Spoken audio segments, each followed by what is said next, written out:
Cartoon TV. मुबारक हो भाई, हमें तुम्हारी बेटी पसंद है। जल्द ही अच्छा सा मुहूर्त देखकर दोनों की शादी कर देंगे।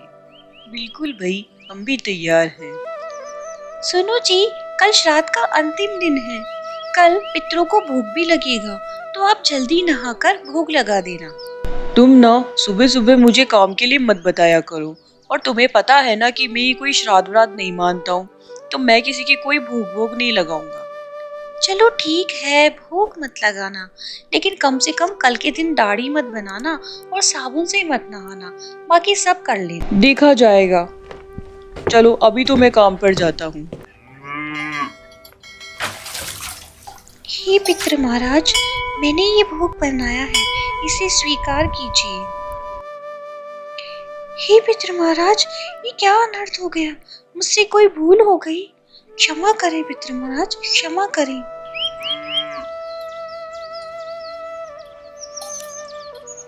हे भगवान, ये क्या हो रहा है? कुत्ते की खाने में बाल कैसे आए? और गाय को जो मैंने पानी पिलाया है वो साबुन का कैसे हो गया? हे भगवान, आप ही अब मेरी रक्षा करना। अरे मैंने कहा ना, मुझे नहीं पता कि सेठ जी का हार कहाँ गया। मुझे परेशान करना बंद करो। अरे क्या हो गया?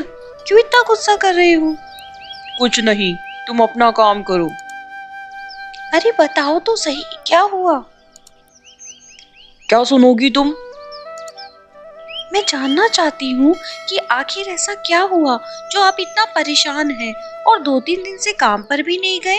अरे क्या बताऊं विमला, किसी ने सेठ जी का हार कहीं पर रख दिया है और नाम मेरा आ गया है। अब वो हार मिल ही नहीं रहा। लेकिन दुख की बात यह है कि सेठ ने मुझे अपनी सफाई में कुछ भी नहीं कहने दिया और मुझे सीधा ही नौकरी से आने के लिए मना कर दिया। कोई बात नहीं जी, सब ठीक होगा, सब्र से काम लीजिए। आपको तो पता ही है कि मैं सिलाई करना जानती हूँ। मैं आपकी सहायता करूंगी। जब तक कोई आपकी अच्छी नौकरी नहीं है, मैं सिलाई कर अपना पालन पोषण करूंगी। माँ, आज मैं स्कूल नहीं जाऊंगा। क्यों बेटा, क्या हुआ?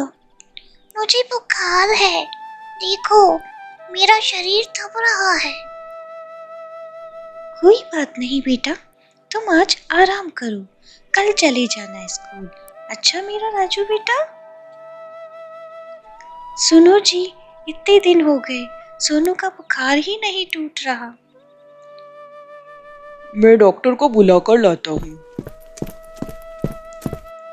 डॉक्टर साहब, क्या हुआ है इसे? इसे टाइफाइड हुआ है और कुछ महीने के लिए आपको इसका ध्यान रखना होगा। जी डॉक्टर साहब। सुनो रामदीन, हम ये शादी नहीं कर सकते। लेकिन क्यों? कहा ना, नहीं तो नहीं। तुम अपनी बेटी को किसी और के पल्ले बांधो, हमारा पीछा छोड़ो। अजी बताइए तो सही, आखिर क्या बात है? बताइए तो सही। कहा ना, अब रिश्ता खत्म। हे भगवान, ये क्या हो गया? मेरे घर की तो सुख शांति ही नष्ट हो गई। अब मैं क्या करूं? अरे विमला, क्या हुआ? क्यों परेशान हो? ये बात है।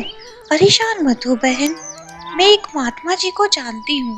बहुत पहुंचे हुए महात्मा है वो। तुम मेरे साथ उनके पास चलो, वो तुम्हारी समस्या चुटकी में हल कर देंगे।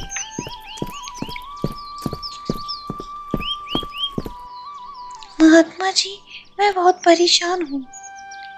इन बीते महीनों में मेरे पति की नौकरी भी छूट गई है, मेरी बेटी का रिश्ता भी टूट गया और मेरा बेटा 2-3 महीनों से बीमार पड़ा है।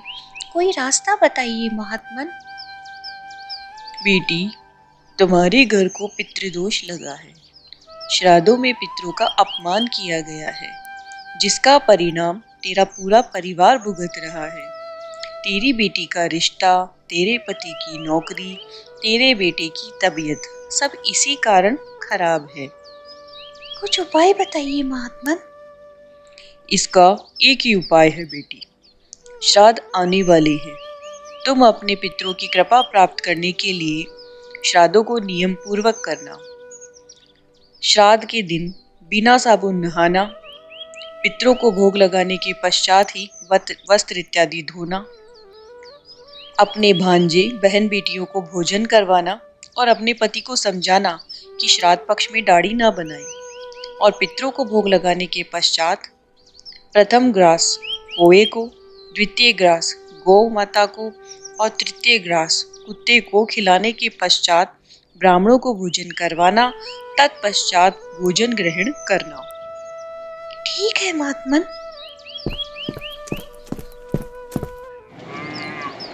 सुनो, श्राद्ध आने वाले हैं। मैंने महात्मा जी को पूछा है, उन्होंने मुझे पूरे नियम बता दिए हैं। अब तुम भी मेरे साथ इन नियमों का ध्यान रखना। हे भगवान, कल श्राद्ध है और घर में तो थोड़े से ही पैसे बचे हैं। अब मैं क्या करूं? ब्राह्मण भोज, भांजे भांजियों सबका भोज कैसे करूंगी प्रभु? चलो घर की साफ सफाई तो कर ही लेती हूँ।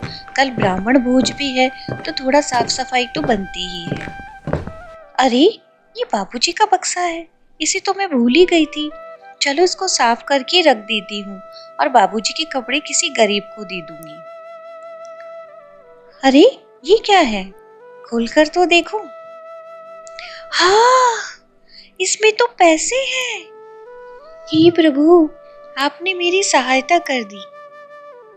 सुनो जी, देखो, मुझे बाबूजी के बक्से की सफाई करने पर पैसे मिले। देखो, उन्होंने अपने श्राद्ध का इंतजाम खुद ही कर दिया ताकि हम आसानी से भोजन की व्यवस्था कर सकें। हाँ विमला। पधारे महात्मन, विराजिए, भोजन ग्रहण कीजिए। चलो, ब्राह्मण भांजी भांजी बहन बेटी सबका भोजन तो बहुत अच्छे से हो गया। रामदीन, अरे भाई रामदीन। अरे, ये तो सेठ जी की आवाज है। प्रणाम सेठ जी। मुझे माफ कर दो रामदीन, मैंने हार की पूरी जांच करे बिना ही तुम्हें घर से निकाल दिया। माफ कर दो मुझे।